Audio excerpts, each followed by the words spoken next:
In 2019, let's just face it, some people are just not working the same way we used to work 10 years ago. Heck, 5 years ago. We love to work remote. It works easy for many of us, especially as a sales rep. Now, the important part is the way that you have it structured as an organization. I had a sales manager. She wouldn't let us do anything remote. Why? Well, I don't think we should allow our employees to work remote because when I worked for a large technology company, won't say any names, we were goofing off all the time. When we did company calls, we just muted ourselves and was just sitting around, not doing much, and just kind of slacked off a lot. So if I did that, I think you're going to do the same thing, so we're not going to work remote, okay? We need to make sure we have a good structure and that we have something built around trust so our team members feel that they're part of something as a whole, that they feel they don't need to shortchange. Give them the guidance. And in this episode, my friend Liam is going to tell us exactly what he did, the good, the bad, the ugly, and actually what worked the best. Check it out.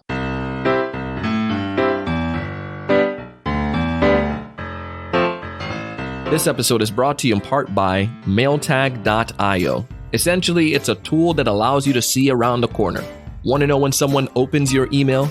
Or perhaps, maybe there's a link to your proposal. Want to know when they click on it? Mailtag.io gotcha. Take advantage of a 14-day free trial. Simply go to mailtag.io. This episode is also brought to you in part by TSE Certified Sales Training Program. If you feel that your sales are in a slump, 2018 wasn't the best year. Perhaps you gave some amazing presentations. You did a lot of hard work, but still yet they left you and went with the competition. We can fix that. Check out TSE Certified Sales Training Program. We have a new semester beginning in April, and it would be an absolute honor to have you join. Go to thesalesevangelist.com/C as in certified, S as in sales, T as in training. Thesalesevangelist.com/CST.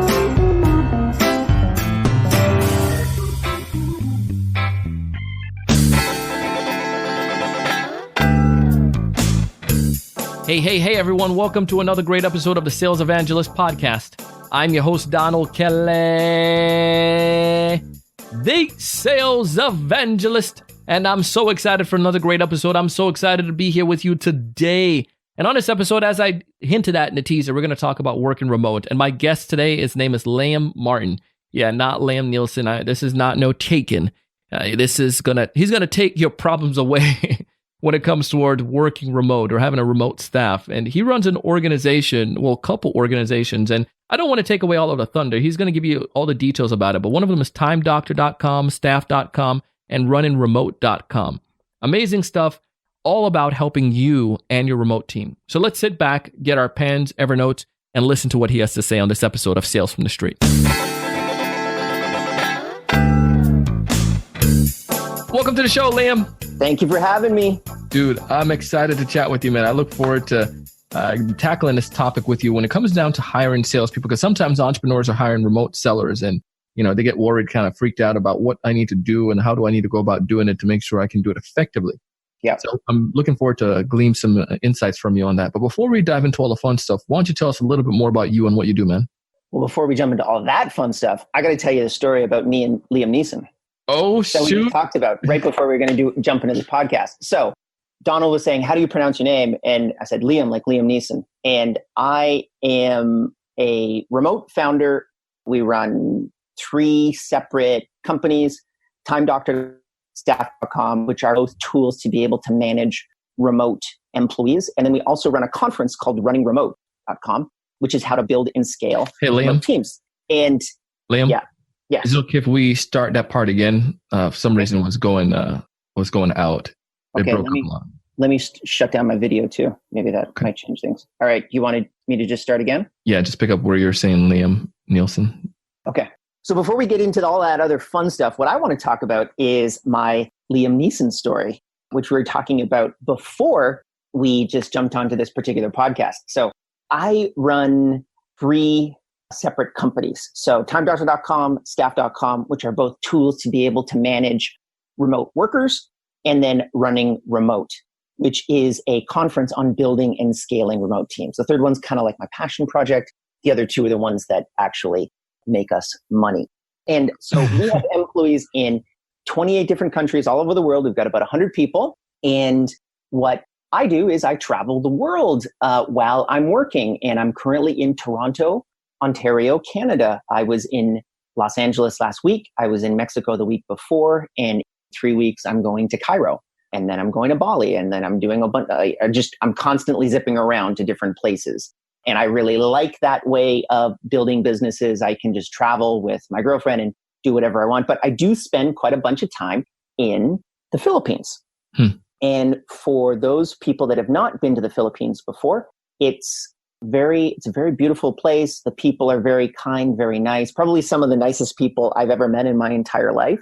But I remember the very first time that I went to the Philippines, I had this beautiful condo that I was able to get on a cheap Airbnb. And I did not know that the condo came with staff. So there were 2 people that lived in the condo that were just responsible for taking care of me constantly. And those people did not know how to speak English. They only spoke Tagalog, which is basically Filipino. So the woman that was showing me the Airbnb was showing me around. And for anyone that hasn't had someone wait on them literally hand and foot, it's a little weird for probably a Westerner. Like I would drink a glass of water, put the glass down, and then go to the washroom and come back. And the glass was gone, but no one was around. They just ran out and grabbed the glass and just disappeared. Anyways, they did not know how to speak English. And I was trying to pronounce my name for them, which they really weren't getting. And then I said, Liam, like Liam Neeson, like I had just done with you. Yeah. Right. Because Liam Neeson is like the most famous Liam in the pack. So then they really liked that. And they thought that was super exciting. And 2 weeks later, the woman that was managing the property came back to check in on me to see how everything was going. And then she basically said, they think you're Liam Neeson. I didn't know why. They were like taking photos with me with their phones, and they were always laughing, and they were having a whole bunch of fun. And I just thought, okay, well, yeah, if someone wants to take a photo with me, that's totally cool. You're literally like, you're cooking my food. I should keep you as happy as humanly possible. But so they thought I was Liam Neeson for 2 weeks, which I found kind of a little bit problematic because I think Liam Neeson's like 65. But anyways, that was my Liam Neeson story. We can get back into the regular stuff. Well, I think that was well worth it. I think everyone is agreeing the same, right? Yeah, exactly. But we're here to talk about sales teams because that's actually one of the critical kind of tools that we never had really built inside of our business. And I got to tell you, I was so absolutely wrong that we did not build sales teams earlier. So we run a SaaS business. That's our meat and potatoes of all of our operations. TimeDoctor.com, which is basically a tool that manages how productively a remote worker works for you. So you'd be able to know not just how long they work, but how efficiently they're working. And you'd be able to compare those metrics to other remote employees inside of your organization. So we had built from that point a self-serve SaaS. And I'm sure there's a ton of SaaS businesses that are inside of your podcast, or you have a bunch of people that run SaaS businesses. But self-serve there's a 14-day trial. You can try it. There's customer support. You can email them, but you can't call them. There's no one that's going to bring you through a demo, and you either use it or you don't, right? So good examples of self-serve SaaS are like Slack, as an example, or any Google product ever. I just actually ended up using Google Fi, which is a fantastic cell phone service that Google has come out with, which is $10 per gigabyte anywhere on planet Earth. So literally you just install this SIM, or if you have a Pixel, you can have a virtual SIM, and you can show up in Zaire and literally turn on your phone and you can get data for $10 per gig. Fantastic service. However, they have no customer support. There's no phone number to call. There's not even any, like if you send an email to support, it takes 3 to 4 days for them to get back to you. And if you have a problem, you're on your own, which is basically the model that we had built, because we realized to be able to provide low cost solutions and high margin, more importantly, high margin solutions to our customer base, self-serve SaaS was the way to go. And there's plenty of businesses that are very successful with it. However, if you have an LTV that we have, which is higher than average, it's probably in between the point, we have about a $2,000 LTV on our product, which makes it almost And LTV to help. So that's lifetime value. Sorry, for anyone that doesn't know SaaS. So basically, it's how much money does this person or this company make for you over the amount of time that they use your software on average. So let's say you have like 5,000 customers. You figure out what the average amount of months that someone is with you. And then if you're charging a monthly fee, then you'd be able to figure out, you'd multiply the monthly fee times the average amount of months that the average customer is with you. And that is your lifetime value. So our lifetime value was very high in the self-serve SaaS realm, but it was actually a little too low for a sales team, because for a sales team with a commission and all that kind of stuff, you've really got to make you got to have an LTV of probably 10,000 to really kind of make it work.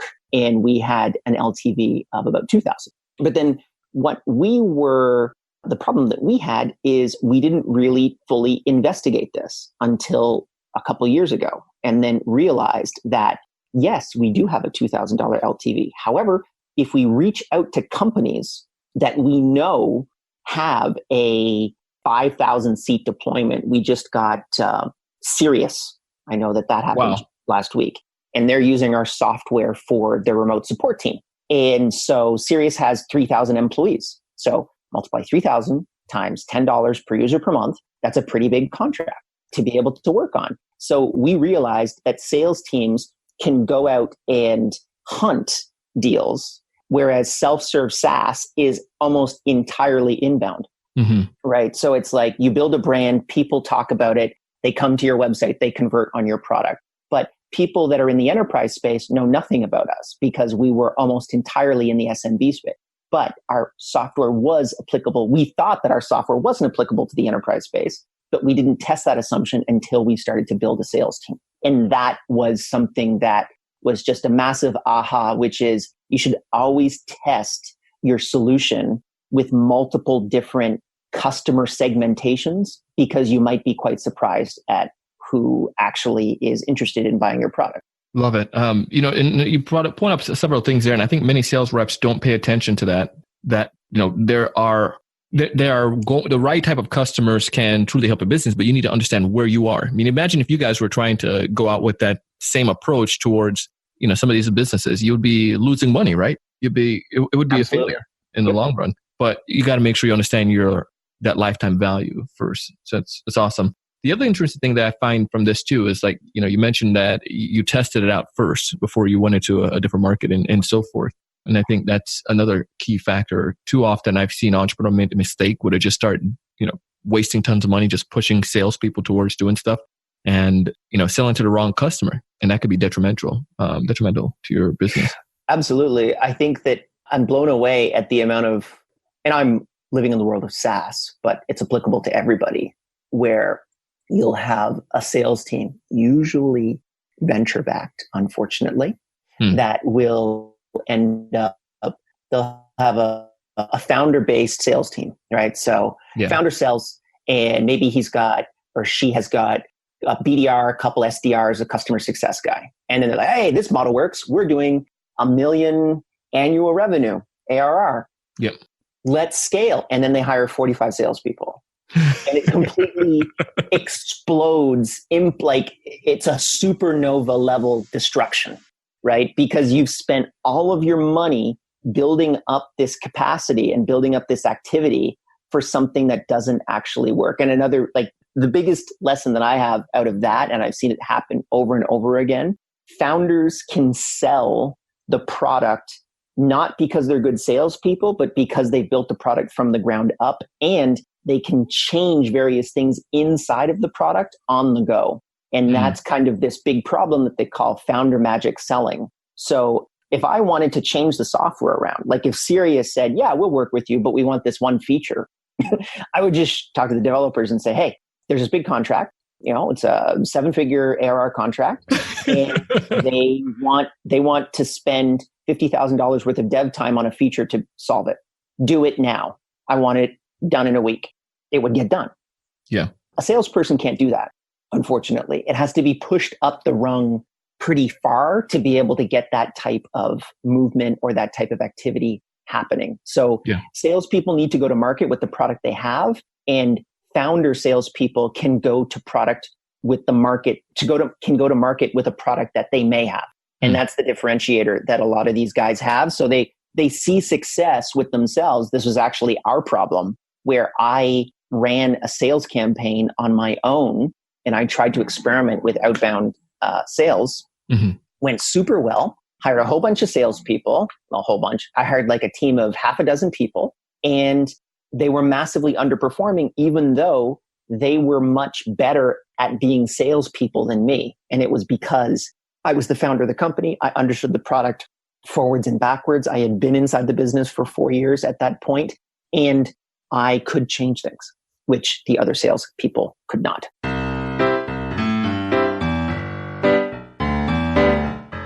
Hey, we're going to take a quick break, but when we get back, Liam's going to pick up and continue the story and give you some insights of what you can do to make sure your team is working effectively when they're working remotely. You're listening to the Sales Evangelist podcast, and I'm your host, Donald Kelly, the Sales Evangelist. You meet this amazing prospect on LinkedIn. They're the right size firm, the right income, the right number of employees. They're right within your Goldilocks zone. They have a problem, and you can solve that problem with your software. You schedule an initial appointment. You send out an email to them and to a couple of their team members. You also send out some information about your firm, but you don't know if they're opening your emails or not. You don't know if they're clicking through and going to the web pages that you recommended. It's a Chrome browser extension that allows you to get notification when someone opens your email or clicks on a link. The coolest part is that you can schedule your emails for later. Mailtag.io has a free 14-day trial, so you don't have to take my word for it. You can go and test it out. And when you do fall in love with it, go ahead and use promo code Donald at checkout and get half off your subscription for life. Shh, don't go telling nobody about that now. Half off your subscription for life just because you're listening to the TSE podcast. To find out more information, again, go to mailtag.io. But let's continue the story. The prospect then goes ahead and clicks on all of your links. They go back to your website. They're doing their initial research. They want to schedule the next meeting. You go through the process. You create a demonstration. I mean, an amazing demonstration. You gave it everything you had, your emotion, your heart, your feelings. You gave epic value. But still yet, when it's all said and done, they said, Thank you so much, Donald. Unfortunately, we are going with another vendor. We appreciate all that you did. Thank you. Devastated. I know that feeling. I've been there. You've been there. And it's horrible. But we can fix that. We fix that by helping you with TSE Certified Sales Training Program. We would love for you to check out our upcoming semester to learn how we can help you not only find the right customers, not only say the right things and help your clients get all the way to the demonstration, but actually what you should be doing to help them convert to come towards your product or your service. To find out more information, go to thesalesevangelist.com/CST. Again, thesalesevangelist.com/C for certified, S for sales, T for training. We have a new semester coming up in April, and I would love to have you join us. Let's help you to close more deals. We are back. And as we dive back into the second half of this episode, pay attention to some of these insights and see if you could take one or two of them to help you in the way that you hire and work with your remote team.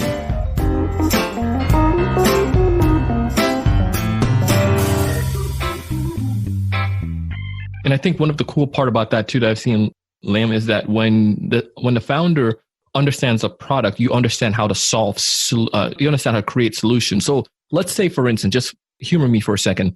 Your average client might have 10 different problems that you see that you could tailor the product towards or have meaningful conversations around.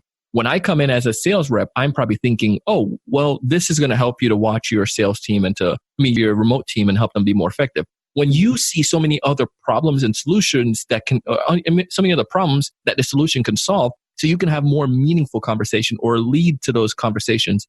While, again, the sales rep can't do that. And I think that's one of the issues that we find, especially when I work with small sales teams and train them instead of the processes.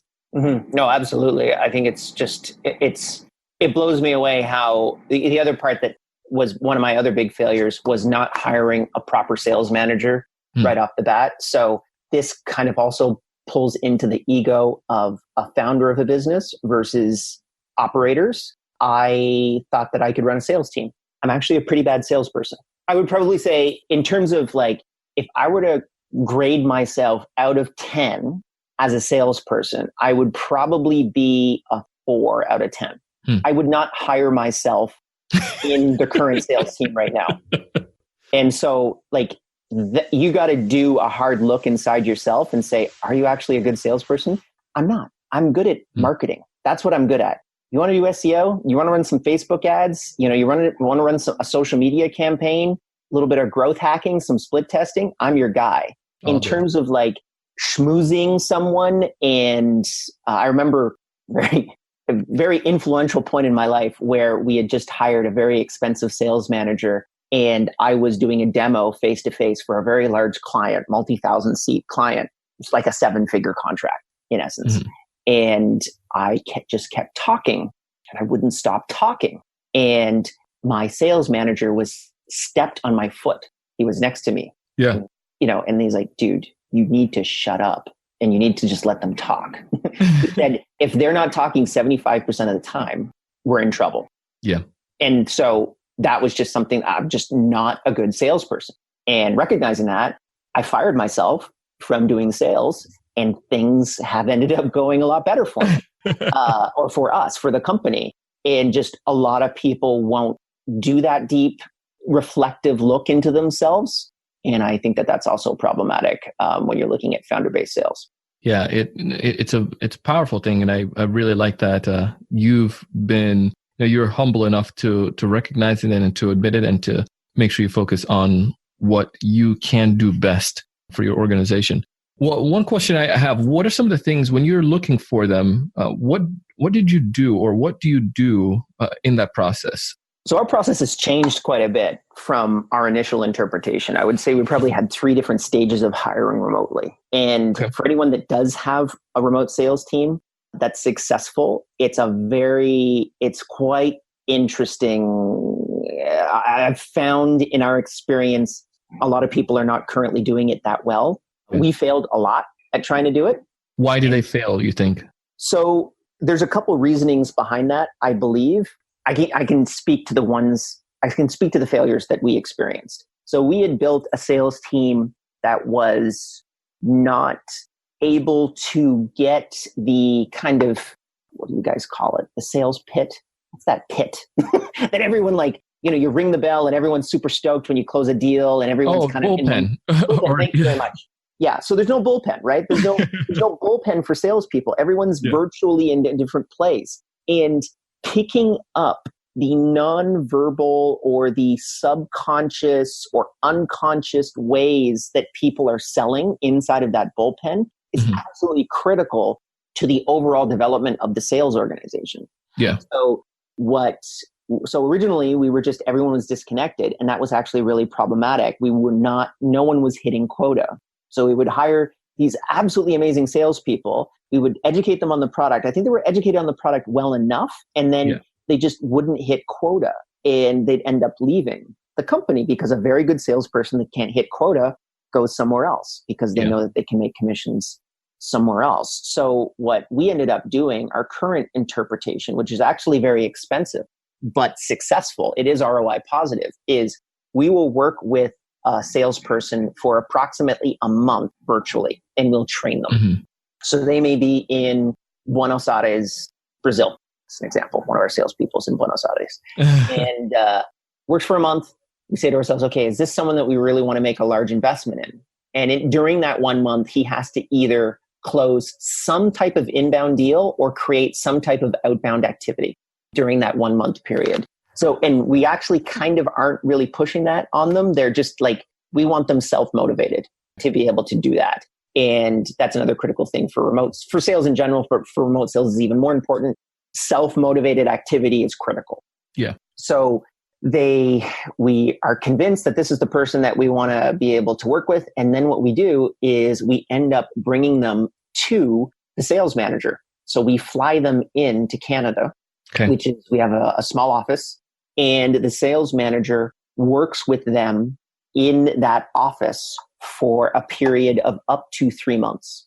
So they live in Canada for 3 months. So we literally pay for their condo, we pay for their food, we pay for their flight, everything.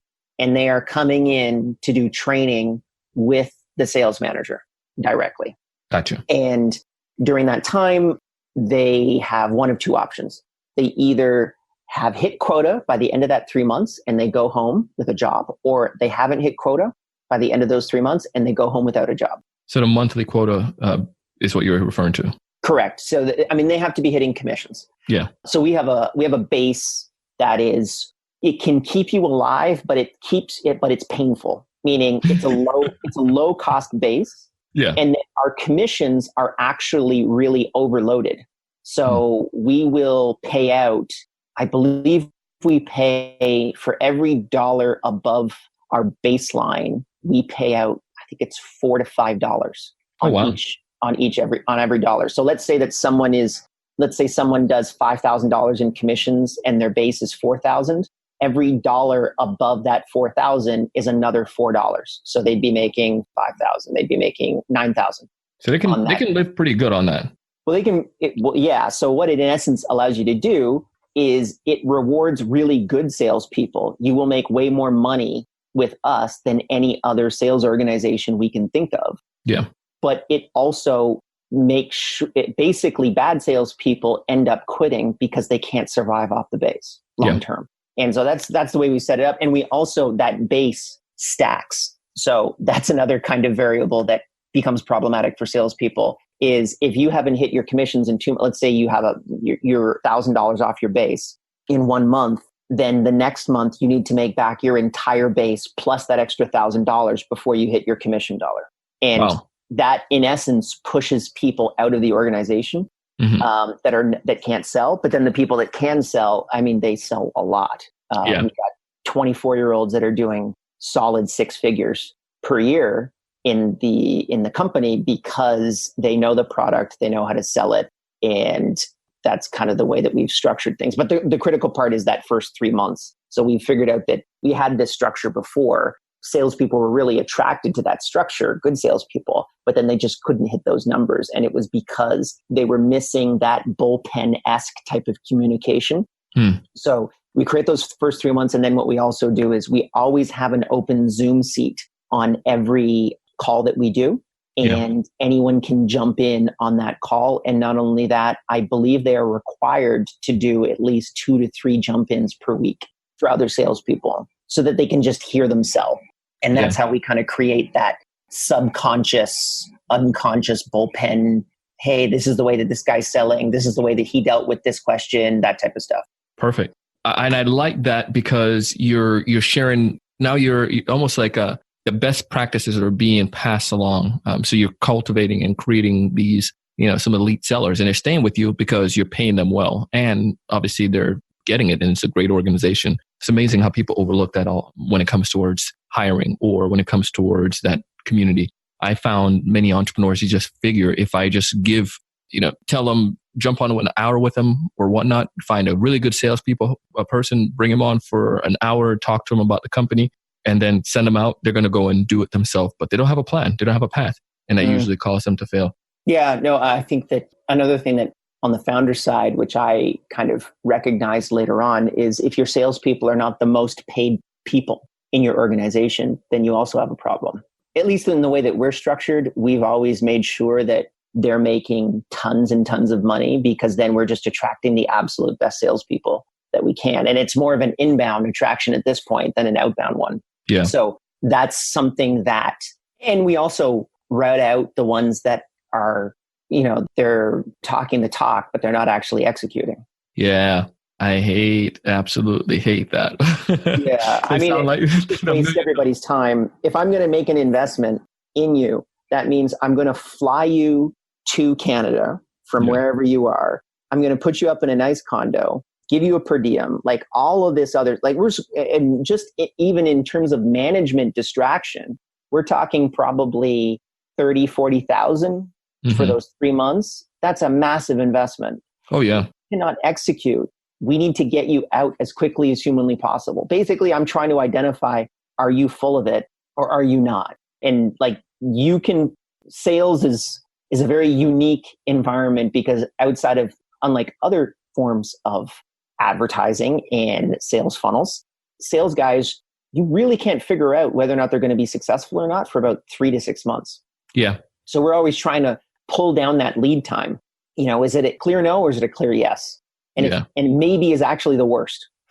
I'd rather, the more time we're sitting in maybe, the more time I'm putting in dollars and not knowing what the result will be, which is very frustrating for a lot of founders and a lot of sales managers.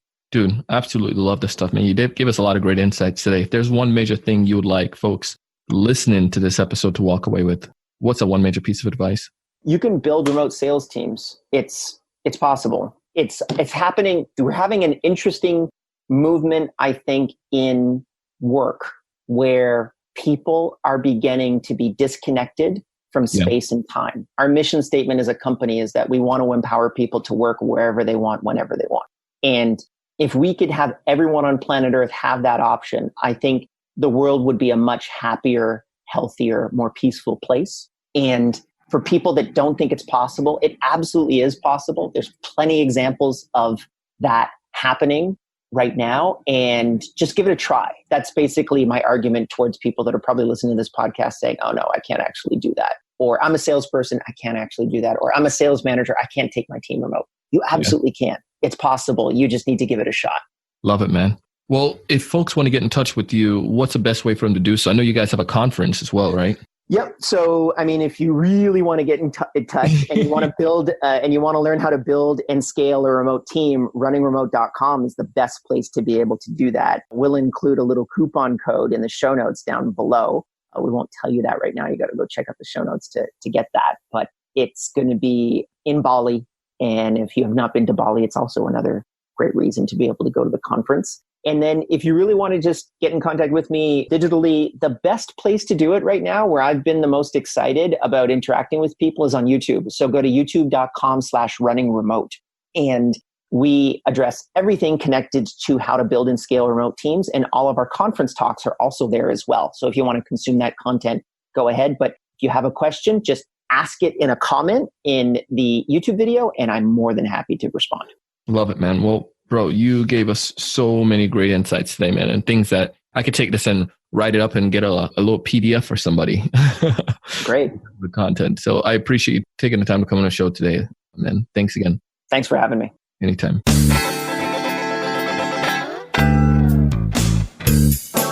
Man, I told you the stuff was going to be great today. Liam came, he saw, he conquered, and he delivered some great information. If you haven't done so already, but contemplated the idea of hiring a remote team, or if you're a sales rep working in a company, you feel that it works better for you to work remote, why don't you propose the idea to your management and to check out some of the tools that Liam and his team offers. Follow the structure that they implemented, but also use the tools that they've developed. They work effectively, and I know they can definitely help you as well as much as they helped him. Get all the links back in the show notes to salesevangelist.com/the-word episode number 1059. Again, to salesevangelist.com/the-word episode number 1059. And while you're there, make sure to check out MailTag. If you haven't experimented with it yet, try the 14-day trial. What's the worst that's going to happen, right? It's 14 days. But when you do fall in love with it, use promo code Donald at checkout to get 50% off your subscription for life. That's a deal. Again, go back, find all the details, mailtag.io. Also, check out TSE Certified Sales Training Program. We have a new semester beginning in April. You can take the course on your own, or you can join us for that group program. It would be an absolute honor to have you join us. Find all the details in the show notes, or go back to thesalesevangelist.com/CST. C as in certified, S as in sales, T as in training. I share this with you because I want to help. I want you to find more ideal customers. I want you to build stronger value, have more meaningful conversation. I want you to close more deals. But most importantly, I want to challenge you each and every single day to go out and do big things. Stay tuned for a scene from our next episode. Why is our society so in love with stories? Because that's how we make sense of the world. That's how we make sense of everything. It's programmed in our minds. So now go back to you as a sales rep. You're meeting with a prospect for the first time. You're trying to tell them about your company. what do? You actually go in and you start talking about your widgets and about your experience, about your certification, about all of those things that they don't care about, because you know what? The story needs to be entertaining and it needs to be compelling.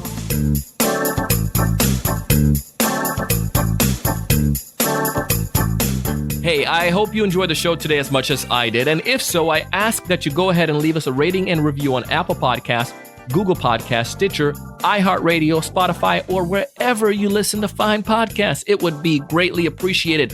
And if you haven't done so, just go ahead and hit subscribe. Show your friends, your colleagues, your neighbor, your boss how they can subscribe as well. I'd love it. Our show today was produced by myself and the Sales Podcast Network. It was edited and mixed together by the one and only Mr. Jershon O'Bale. Our content writer and show note creator is Mr. Shannon Rasmussen. You can find audio credits to this and all of our episodes in the show notes. And as always, I am your host, your coach, your mentor, your guide down the sales journey, Mr. Donald C. Kelly, the Sales Evangelist.